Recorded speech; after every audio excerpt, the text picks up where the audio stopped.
continuamos hablando con Claudia Souto. Como les adelantaba, vamos a hablar sobre una de las enfermedades menos conocidas, como lo es la enfermedad de sensibilidad química múltiple, que están dentro del espectro de las enfermedades centrales. Y es una, Claudia, tú me decías... Te decía que es una enfermedad que se puede considerar una enfermedad medioambiental. ¿Por qué? Primero, ¿de qué se trata? Se trata de una enfermedad muy rara.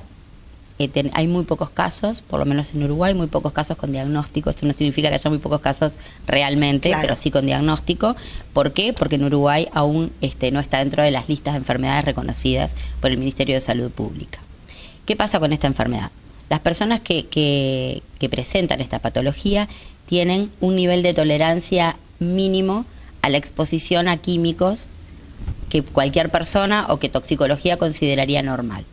Entonces, cuando hablamos de químicos, hablamos de cosméticos, hablamos de productos de limpieza, hablamos de productos de higiene personal, exactamente, hablamos de excipientes de medicamentos, hablamos de agroquímicos, hablamos de raciones con las que se alimentan los animales, hablamos de humo, hablamos de tabaco, del humo de una barbacoa. O sea, se hablan de factores que asiduamente los manejás todos los días en tu casa. La vida cotidiana, exactamente. Son elementos que están presentes en nuestra vida cotidiana.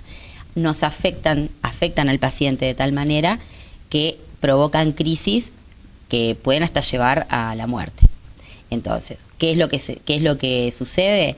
Se provocan crisis respiratorias, se provocan crisis cardiovasculares, grandes episodios digestivos muy complicados. ¿Cuál es el síntoma, la sintomatología? Por ejemplo, cefaleas muy intensas, náuseas, vómitos, diarrea, mareos, problemas cognitivos, desorientación, pérdida de memoria, taquicardia o bradicardia, desestabilidad. Siendo una enfermedad tan rara, Claudia, ¿cómo se llega a un diagnóstico de la enfermedad? Porque al ser rara, ni los mismos profesionales, y al no estar instalada dentro del listado, como tú decías, con enfermedad, ¿cómo logran llegar a un diagnóstico así? Mira, en Uruguay directamente no hay diagnóstico. En el caso nuestro, el diagnóstico se hizo en Argentina con un médico argentino-español que hoy está en Barcelona, es uno de los referentes de las enfermedades de sensibilización central, que es el doctor Pablo Arnold, está en Barcelona. Y bueno, llegamos a él porque nos contactamos con otras asociaciones de pacientes con este tipo de enfermedades. Los diagnósticos son diferenciales, o sea, son diagnósticos, lo que la gente diría por descarte, que en realidad no es por descarte, pero bueno, claro, no existen pruebas clínicas que permitan al profesional llegar al diagnóstico de sensibilidad química. O sea, llegan a ese diagnóstico luego de hacerse los exámenes tradicionales que van descartando otras patologías. Exactamente. Y bueno, como última opción decir, bueno, esta persona descartamos XXX patología, tiene una enfermedad rara que puede ser esta. Que podría llegar a ser esta, pero tampoco es seguro. Y tú tenés que tener los síntomas, estas crisis en realidad, frente a la exposición a químicos durante más de 6 meses para que se llegue a considerar la posibilidad de que tengas este tipo de enfermedad. Es más, si no estando dentro de del listado de enfermedades conocidas en Uruguay, pasa que si tú llegas a un consultorio de un médico que ni siquiera conoce de qué se trata, no tenés manera de llegar a acuerdo con el profesional. Claro. O sea, tenés que lograr encontrar el profesional que conozca de la enfermedad y que esté dispuesto a investigar por su lado como para poder llevar un tratamiento. Esto sucede con este tipo de patología. Bien. Bueno, y tratamientos que no existen, ¿no? Los tratamientos son aislamiento o son control ambiental súper estricto. De eso se trata. Ahí venía mi pregunta, que estaba pensando cómo hacértela y tú lo dijiste. Te interrumpí. No, pero bien, porque fue muy natural y hay temas que, uno tiene que tener determinado tacto para tocar. Por ejemplo, en este caso tú hablabas de que todos los integrantes de esta asociación son afectados. Sí, no por todas las patologías, pero a veces estas aparecen combinadas también. Bien. Entonces puedes tener más de una, puedes tener 3, puedes tener 1, 2. ¿Cómo lleva, digo, un paciente este tipo de enfermedad? ¿A qué se puede agarrar? ¿Cuál es la vía de contención? Uh-huh.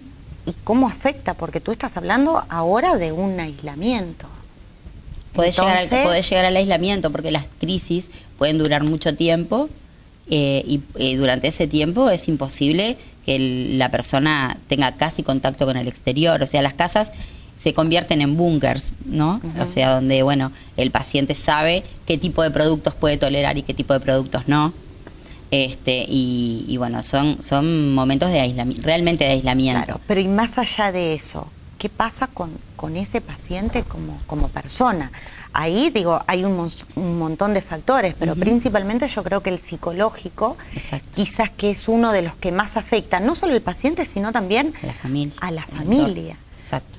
Porque estamos viendo que se tiene que aislar, que tiene que tratar de llevar una enfermedad solo, aún sabiendo que es una enfermedad rara, uh-huh, que no va a tener cura y que debe mantenerse fuerte para poder llevar eso. Pero ¿cómo logra esa fortaleza?